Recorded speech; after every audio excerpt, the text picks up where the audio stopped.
Nyenicubahiro Varisito Ndayishimiye umukuru w'igihugu cacu ciza c'u Burundi akaba n'umukuru w'ishirahamwe ry'ubumwe bwa Afurika ahejeje gushika ku kibuga mpuzamakungu Melchior Ndadaye aho aherekejwe n'umutambukanyi wiwe yaravuye mu rugendo rwamushikanye hariya Addis Abeba mu gihugu ca Ethiopia. Rwari urugendo rwa leta.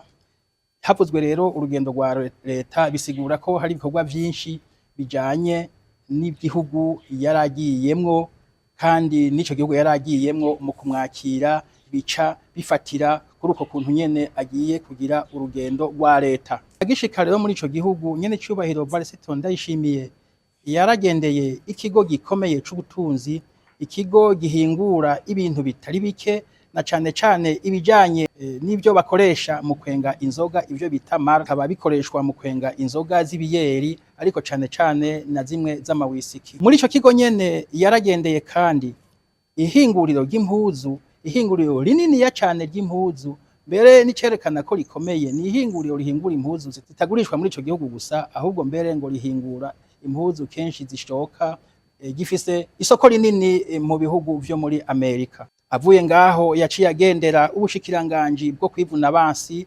Muri ubwo bushikiranganji rero ayobowe n'umushikiranganji wo kwivuna abansi w'ico gihugu umupfasoni Aisha Mohamed, yarashoboye kuraba amareresi yerekana ibikorwa bikomeye vy'intwaramiheto z'ico gihugu, cane cane mu vyo kwigisha ivyo kurwanya umwansi, hamwe kandi n'ivyo gufatanya n'ibindi bisirikare mu kurwanya umwansi haba mu gihugu canke mu karere. Nyenicubahiro umukuru w'igihugu cacu ciza c'u Burundi yaragendeye kandi icibutso gikomeye cane muri ico gihugu, icibutso bise Memorial d'Adwa, ni ukuvuga icibutso cibutsa aho intwaramiheto z'igihugu ca Ethiopia zagwanya umwansi w'umutaliyano agata agahunga, zihemuka zimutsinze, ariho ico gihugu cahavuye kitaja mu bukoroni.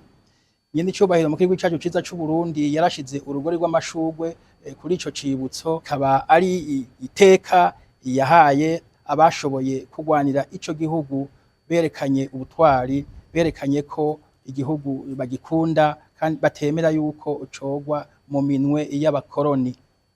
Muri urwo rukurikirane rwo kugendera ibibanza bihambaye, Nyenicubahiro Varisito Ndayishimiye yaragendeye ikigo c'ubuhinga, ikigo gikomeye cane, ikigo cerekana ibintu vyinshi bijanye cane cane na bwa bwenge ndengera kamere, imwe bita intelligence artificielle.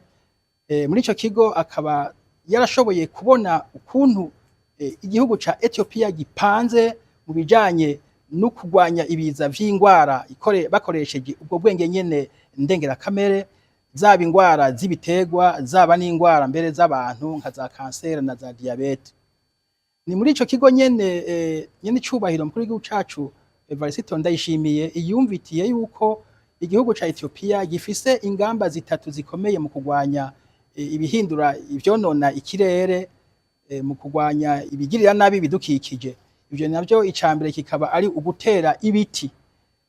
Gutera ibiti rero ico gihugu cabigize umugambi ukomeye cane, kuko bavuga yuko ngo mu bihumbi 2018 cashoboye gutera imiliyaridi 5 z'ibiti, kandi muri ivyo biti vyinshi muri vyo bikaba ari biti bishobora kuribwa. Mukaba mwumva yuko ari wa mugambi nyene noneho Nyenicubahiro umukuru w'igihugu cacu yama ariko arahimiriza ati ivyatsi bitaribwa tubirandure dutere ibiribwa, ibiti bitaribwa tubirandure tubisubirize n'ibiribwa. Uwundi mugambi ukomeye mu kurwanya ivyo biza vyonona ikirere n'isi, hariho ubukerarugendo bukingira neza ibidukikije. Hariho kandi muri uwo mugambi nyene umugambi ukomeye cane igihugu ca Ethiopia cafashe yuko ata modoka n'imwe ikoresha ibitoro izosubira kuzanwa muri ico gihugu. Ni ukuvuga yuko ubu muri ico gihugu imodoka yose nshasha ihinjiye iba ari imodoka ikoresha umuyaga nkuba canke izindi nguvu zose ariko uretse ibitoro, kubera vyonona ikirere. Ku muhingamo rero w'izo ngendo zose, Nyenicubahiro umukuru w'igihugu cacu ciza c'u Burundi yarakiriwe n'iteka ryinshi mu kirimba Palais National, yakigwa na Nyenicubahiro umushikiranganji wa mbere, aramuha inzimano inzimano novuga y'akazi kuko babandanije bayaga. Ni muri iyo nzimano y'akazi nyene icubahiro umukuru w'igihugu cacu ciza c'u Burundi yibutsa nako yabwira umushikiranganje wa mbere yuko bo uko ari babiri bafise amabanga akomeye, bafise umuhamagaro ukomeye ku bijanye no kwitaho Afrika. Ubwa mbere ati jewe nije sanzwe ndamutswa Afrika, ariko nawe urayiramutswa kuko ivyo ari byo vyose umugwa mukuru w'igihugu ca Afrika twovuga w'ibihugu vya Afrika twovuga yuko uri mu gihugu iwawe. Imbere yo guhana akagaruka bahejeje iyo nzimano, abo banyacubahiro uko ari babiri barahanye amasezerano yatewe ko imikono n'abashikiranganji babijejwe umwe wese mu vyo yega. Yari amasezerano ajanye n'amagara y'abantu hamwe rero n'inyigisho, hakaba amasezerano ajanye n'ivyo gufashanya mu vya gisirikare, hakaba amasezerano ajanye n'ivy'amazi hamwe n'amasoko ntanganguvu, hakaba rero n'amasezerano ajanye n'ivyo amahinguriro, ariko amahinguriro afatiye kuri buno buhinga bwa none.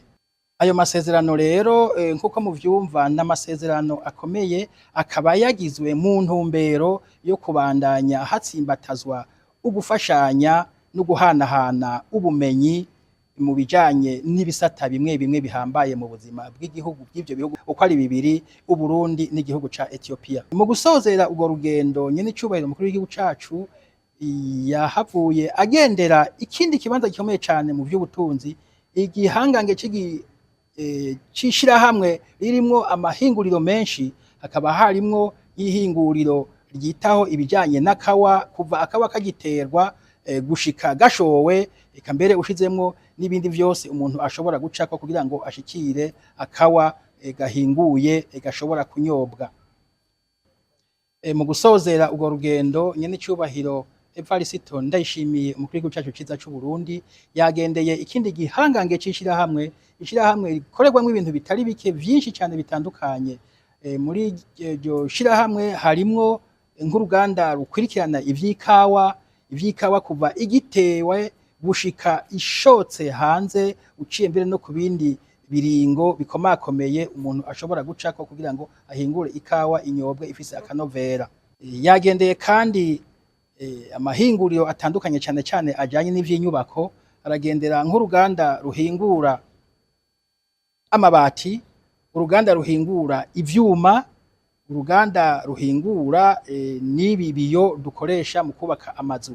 Ivyo vyose rero ngo vyakozwe kugira ngo ico gihugu gisanzwe kiriko kiratera imbere cane gihebe gukura ibintu hanze, ahubwo aho kuza kirabikura hanze gikore nyabuna ivyo coco gishobora gushora hanze. Rwari urugendo rwa leta rero nkuko nabivuze, urugendo ariko kandi rw'icigwa, urugendo rwo guhanahana ubumenyi mu bintu vyinshi. Biraryoshe kugendera igihugu nk'ico giteye imbere, uzi kahise kaco, bica bitanga inguvu, bica bitanga ingoga ko n'Uburundi buzokogorora bukaba igihangange, kuko ico gihugu ni igihugu cigeze kuba kiri mu bihugu bitishoboye cane mu bijanye n'ingaburo, ariko ubu kikaba ari igihugu c'akarorero ku bihugu vyinshi mu bijanye n'iterambere.